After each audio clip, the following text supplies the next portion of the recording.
Her name is Michelle, but be careful. She does things to apples. Do not.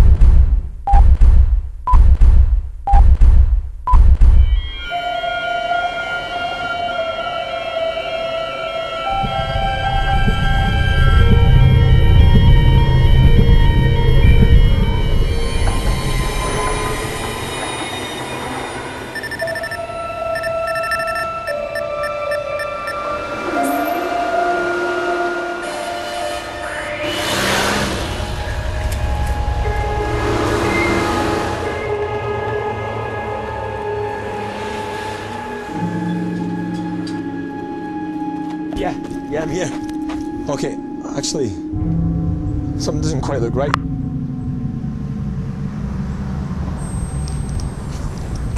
Hello?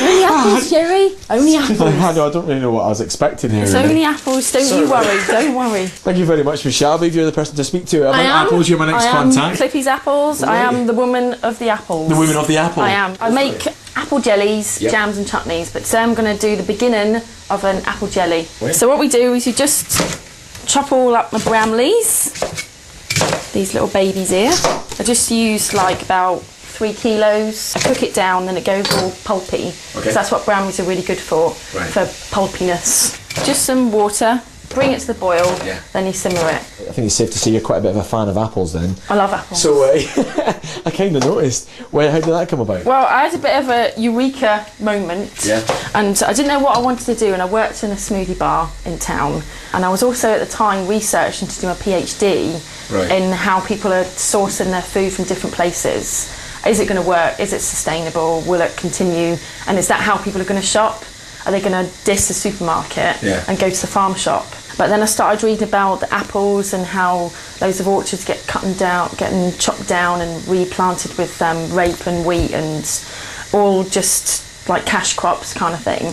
And I was like, oh, these little apples. So I started using bramleys, and then I start to use more different ones for each different preserve that I make. Right, that means you've got a few different types here. Do you want to kind of take us through actually what we've got here? So we can see that these are the beautiful bramleys. And those are the ones you're using? And those are the ones that I'm using here, because you can get these all year round, you see. Right. And they're still from this country. I always use 100% British apples. Yeah. Don't use anything else. So I use those to begin with because they're like your friend.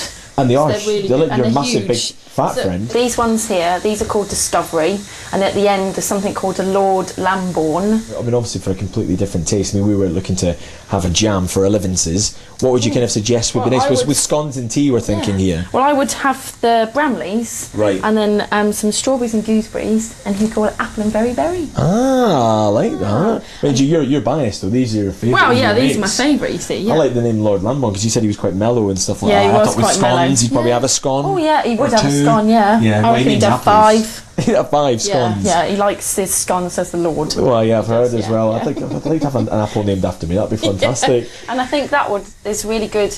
And it goes with some nice apple apricots and almonds. Right. But I think it seems like a much more versatile fruit then. Is that what you're kind of saying? Yeah. I mean, you can kind of go with a lot of things. You could make everything and anything. Yeah. You can make pies, crumbles, you can make condiments, relishes, wine, cider. But this is what you have done though, haven't you, as well? Exactly, yeah. And what kind of things have you been making then out of these? So I make jellies, jams and chutneys. I make a 3 apple chutney, and then I put saffron and cumin in it.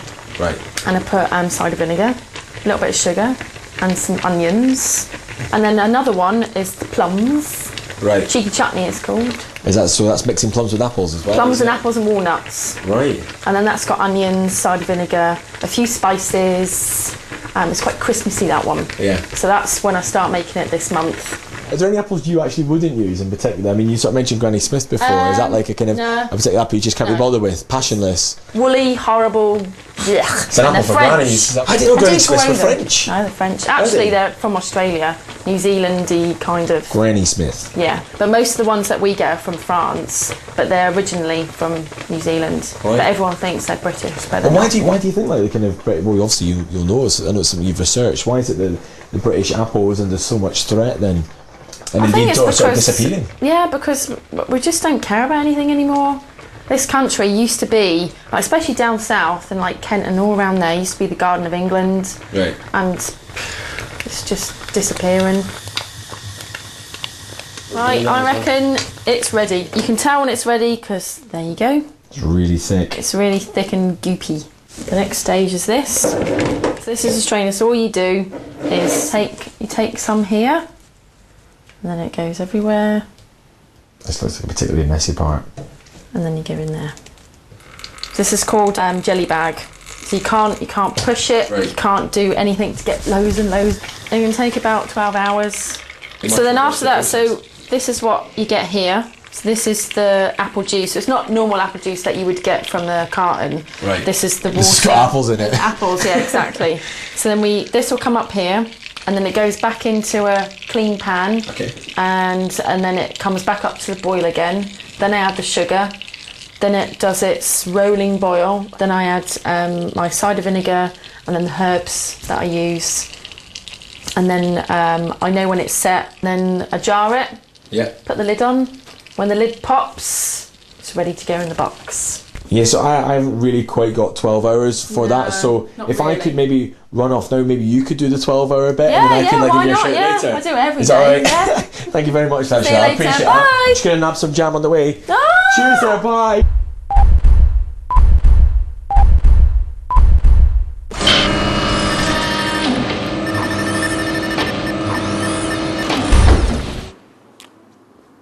I'm back! I'm back! How's it going, Thomas? Right, I'm back. Before you come in, just check those scones for me in the oven if you don't. Right, okay, yeah. Towel there for you, open the door carefully. Oh, you've been getting ready, you've been preparing. Time is of an essence. I think they look ready to me. They look stunning. So obviously we're doing 11s. What we're going to do is we're going to prepare these scones. Right? Yeah, well, you can charge more for scones, can't you, than scones?